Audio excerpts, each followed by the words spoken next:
Hi hello ಎಲ್ರಿಗೂ ನಮಸ್ಕಾರ. Welcome back to R V creation. ಯಾರೆಲ್ಲ ನೋಡ್ತಾ ಇದ್ದೀರಾ ಪ್ಲೀಸ್ ಸಬ್ಸ್ಕ್ರೈಬ್ ಮಾಡ್ಕೊಂಡು ನೋಡಿ. ನಾನಿವತ್ತು ನಿಮಗೆ ಓಲ್ಡ್ ಬ್ಯಾಂಗಲ್ನ ಬಳಸ್ಕೊಂಡು ಹೇಗೆ ಹೊಸದಾಗಿ ಸಿಲ್ಕ್ ಥ್ರೆಡ್ ಬ್ಯಾಂಗಲ್ನ ಮಾಡೋದು ಅಂತ ತೋರಿಸ್ಕೊಡ್ತೀನಿ. ಅದಕ್ಕೆ ನಾನು ಒಂದು ಸ್ಮಾಲ್ ಸೈಜ್ ಓಲ್ಡ್ ಬ್ಯಾಂಗಲ್ನ ತೊಗೊಂಡಿದ್ದೀನಿ ಮತ್ತು ಕುಂದನ್ಸ್ನ ತೊಗೊಂಡಿದ್ದೀನಿ. ಅದೇ ಕಲರು ಸಿಲ್ಕ್ ಥ್ರೆಡ್ಡು ಮತ್ತು ಗ್ಲೂ.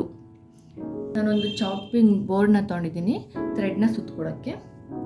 ಮೊದಲಿಗೆ ಈ ಚಾಪಿಂಗ್ ಬೋರ್ಡ್ನಲ್ಲಿ ನಾನು ಸ್ಮಾಲ್ ಸೈಜ್ ಬ್ಯಾಂಗಲ್ ತೊಗೊಂಡಿರೋದ್ರಿಂದ ನನಗೆ ಈ ಲೆಂತ್ ಸಾಕಾಗುತ್ತೆ.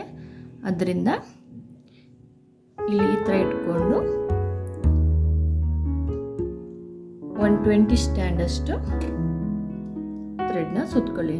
3 4 5 6 7 8 9 10 11 12 13 14 15 16 17 18 19 20 ಸಾಕಾಗುತ್ತೆ ಇಷ್ಟು.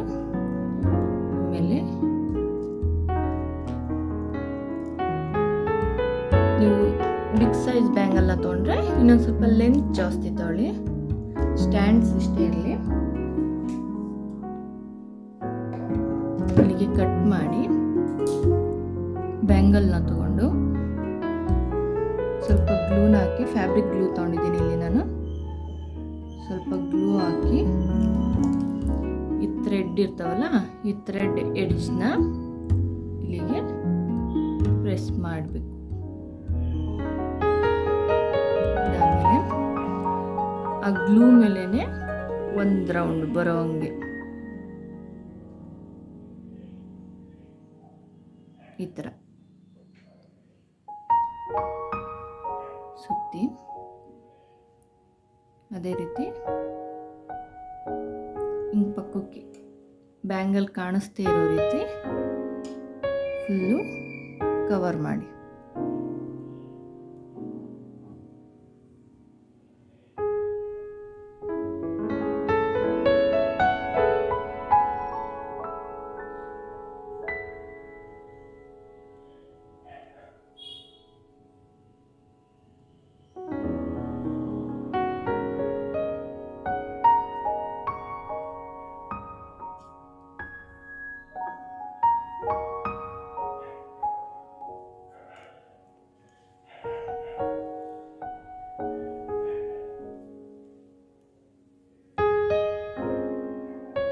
ಬ್ಯಾಂಗಲ್ ಕಾಣಿಸ್ದೇ ಇರೋ ರೀತಿ ಕವರ್ ಮಾಡಬೇಕು. ಮಧ್ಯ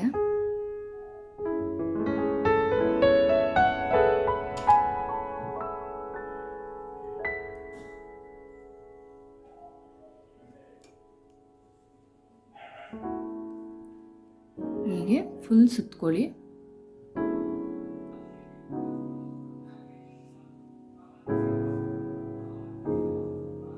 ಲಾಸ್ಟಿಗೆ ಇನ್ನೊಂದು ಸ್ವಲ್ಪ ಗ್ಲೂ ಹಾಕಿ ನೀಟಾಗಿ ಕೂರಲಿ ಅನ್ನೋ ಕಾರಣಕ್ಕೆ ಮತ್ತೆ ಬ್ಯಾಕ್ ಸೈಡನ್ನು ಈ ಥ್ರೆಡ್ ಮೇಲೆ ಗ್ಲೂ ಹಾಕಿ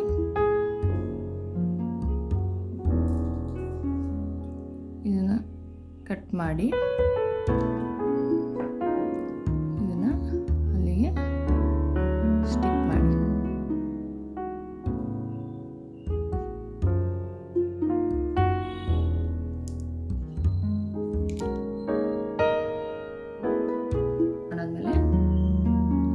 ಕುಂದನ್ನ ತಾಳಿದ್ವಲ್ವಾ, ಕುಂದನ್ನ ಸೇಮ್ ಕಲರ್ ತಗೋಬೇಕು. ಸಿಲ್ಕ್ ಥ್ರೆಡ್ ಮತ್ತು ಕುಂದನ್ನು ಗೊತ್ತಾಗಬಾರ್ದು ಅದು ಕಲರು.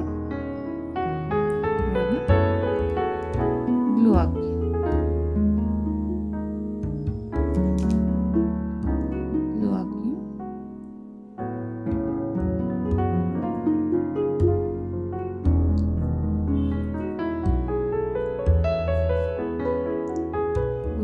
ಸ್ಟಿಕ್ ಮಾಡಿ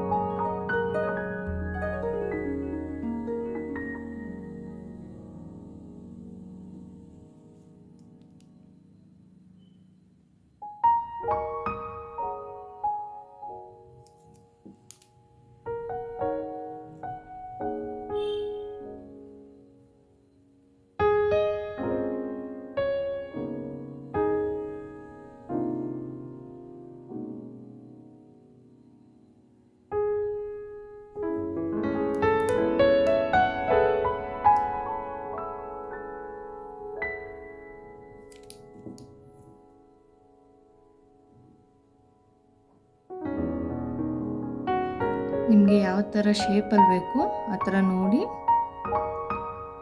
ಕುಂದನ್ಸ್ನ ಸ್ಟಿಕ್ ಮಾಡ್ಕೊಳ್ಳಿ.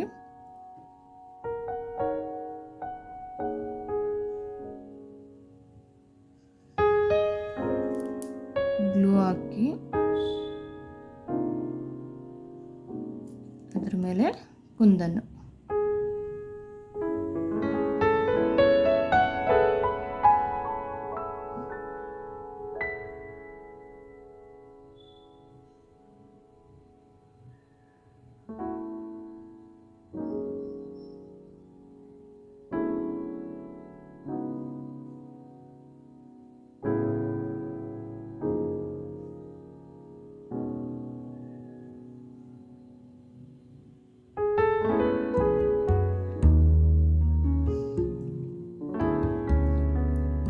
ಒಂದ್ಸಲ 2 ಸಲ ಆಗ್ತು ಅಂದರೆ ಆಲೆ ಬೋರ್ ಹೊಡಿತಿರುತ್ತೆ ಬ್ಯಾಂಗಲು, ಹೇಗಪ್ಪ ಬಿಸಾಕೋದು ಅಂತಿದ್ರೆ ಈ ರೀತಿ ಮಾಡಿಕೊಂಡು ಯೂಸ್ ಮಾಡ್ಬೋದು.